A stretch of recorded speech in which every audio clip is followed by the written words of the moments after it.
Ramana, in his teachings, he starts saying that we are all doing some work or the other, right?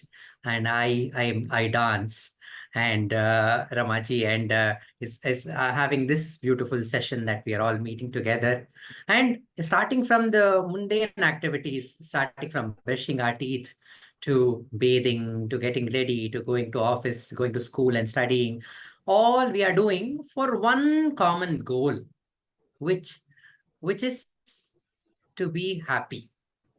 Although we say, okay, why are we brushing our teeth? We understand, but when we brush our teeth, we will not have toothache. And when we don't have toothache, we are actually happy. So the end goal of every action that we do is happiness. And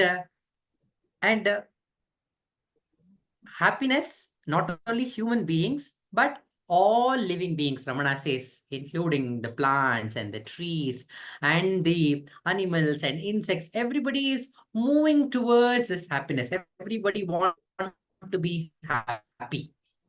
And Ramana says, but the happiness that we are searching for is our own true nature.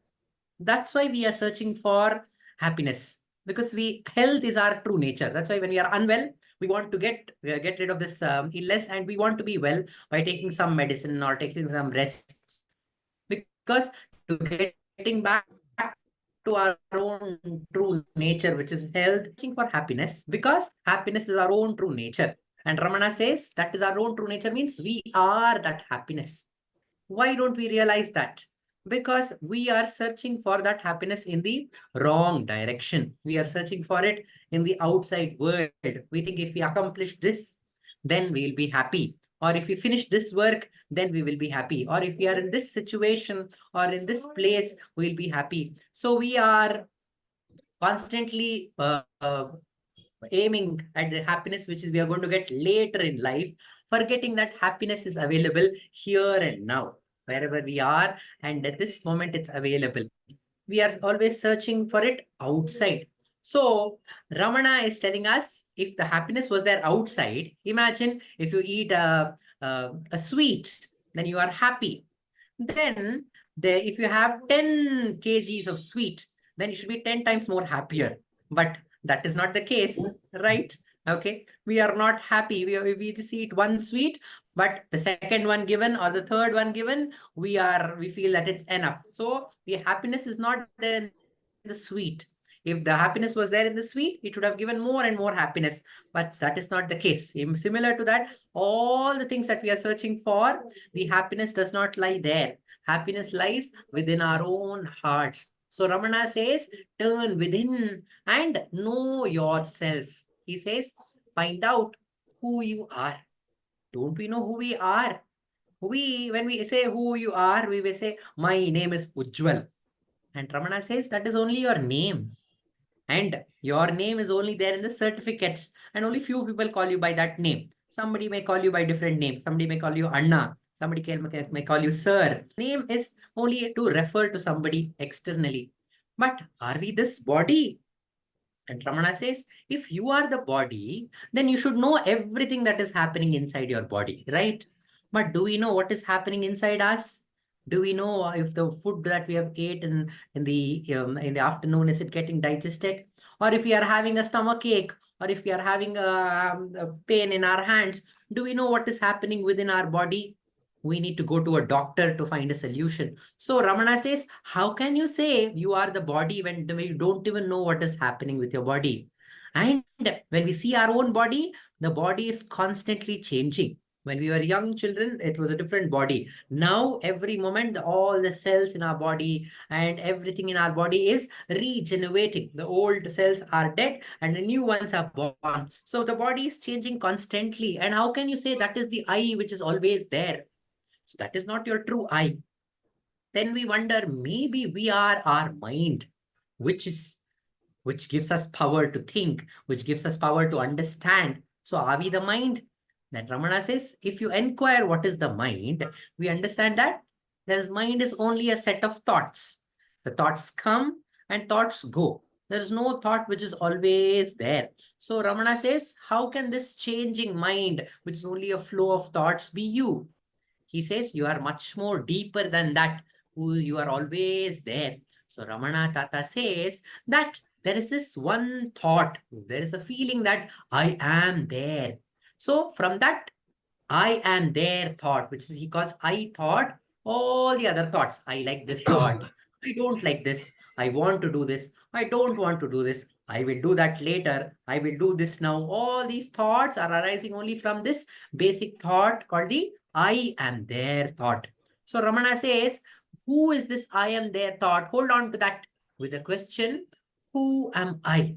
Whenever the thought arises, you ask, for whom is this thought? The answer is for me. Then what we need to ask? Then who am I? So this is the question we need to ask. This is not a mental repetition of the question, who am I? Who am I? But it's a true question. We don't know who we are. We think we are this body. We think we are this mind. We think we are this little ideas and concepts that we are having about ourselves. But who we really are, this is not there always. Ramana gives an example of deep sleep. In deep sleep, we don't even remember we are lying on the bed.